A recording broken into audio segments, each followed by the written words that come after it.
Hey everyone, it's October 17th, which makes it the 17th day of October's Horror Movie Marathon Fest, and today I watched Castle Freak. This is a 1995 movie from Full Moon, and I'm a big fan of Full Moon. For the most part, they've got a lot of movies that I love, some movies that are really horrible. Where does this fall in that spectrum? Well, I'll let you know. First of all, it's directed by Stuart Gordon, who may be best known for Reanimator, which is a movie I absolutely love. Also did From Beyond and Dolls and Robot Jox and lots of other good stuff. Dagon. On IMDb, it says the writers are Stuart Gordon and others, and it credits the story to... it says H.P. Lovecraft from the story The Outsider. So I don't know about that. I'm not sure. I can't remember if that's one of his stories that I've read. But anyway, it stars Jeffrey Combs and Barbara Crampton, also of Reanimator fame. And it's the story of John Riley, his wife Susan, and their daughter. They're an American family who John inherits a castle in Italy. And they move in. Their intention is just to take an inventory of everything and sell it. Just get rid of it all. Go back home. But there's something in the castle, perhaps a freak, that causes some problems. And that's all I'm going to say about that. Anyway, so yeah, they inherit a castle that has a freak in it. I'm a little disappointed in this movie. Like I said, I love Stuart Gordon's work. I love Jeffrey Combs. I've put him up there with Bruce Campbell for with my favorite B-movie actors, for lack of a better way to put it. You know, I love to see Bruce Campbell in anything. I love to see Jeffrey Combs in anything. And this might be the most normal role I've seen him in. He just plays, you know, an American. He's not a mad scientist or anything. He's a bit of a douchebag.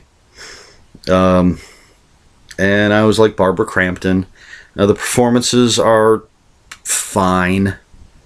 Not the best performances I've ever seen in a Full Moon movie, but not the worst either. So there's that. There are some good things in this film. The freak looks really cool. Some of the gore effects are really good. Not sure that they outweigh the bad stuff. There's some, I think, some big continuity issues. It's mentioned that sound really carries in this castle, and early on, when the freak is sobbing in his cell in the bowels of the castle, it's heard way on the other side of the castle. I don't know how many floors up. So the daughter has no problem hearing that.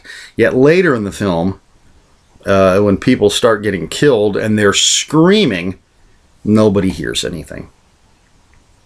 So it's one of those things. Either sound carries and people are going to hear things, or it does. There's absolutely no way that people shouldn't have heard this screaming that was going on. It's one of those, it's convenience for the plot. Okay, we need them to hear this so they'll go investigate. We don't want them to hear this so that they don't investigate or find out what's going on. Because, of course, nobody believes that there's a freak in the castle. So I had issues with that. There's this whole subplot. I'm not even sure how sub it is, but John Riley, Jeffrey Combs' character, is an alcoholic. And some time ago, he was driving drunk with his daughter and his son and got into an accident, and it killed his son and blinded his daughter. His wife blames him for it, which she should. He was driving drunk. So there's all this tension between them, and they're sort of haunted by that while all this other stuff is going on. I'm not sure how necessary that was. I don't know if that was an attempt at character development, and I don't think there's a lot of character development in this movie at all. Essentially, all we learn, besides that he's an alcoholic with a dead son and a blind daughter, the only other thing we really learn, his wife at one point simply says, you blame your father for your drinking, you blame getting fired from the university on your politics. So that's all we know. We know nothing about Barbara Crampton's character. We really don't know anything about the daughter, except she's blind. Barbara Crampton's married to an alcoholic and has a blind daughter. That's all we know. Hell, we seem to learn more about the Italian side of the family than we do about our main characters. So that was a bit of a problem for me. So disappointing. Not the worst movie I've watched so far. Excuse me, this month. I'm going to give it 5.5 out of 10 empty coffins. I really can't justify going higher than that. So I guess that's it. That's Castle Freak. Oh, and the other thing, it seems like the final appearance of the Freak is supposed to be a surprise, because they hide his face through almost the entire movie, and yet it's right here on the case. It's right there on the menu screen. So I'm not sure who put this. They could have, in the movie, he covers himself up with a bed sheet. They could have put that image on here and on the menu screen instead of just, again, maybe it wasn't meant to be a surprise. They don't care. It just seems that way because he was covered up most of the movie, but it's right there. See, that's the image they should have used, so that the final image is a surprise. But anyway, that's it for day 17.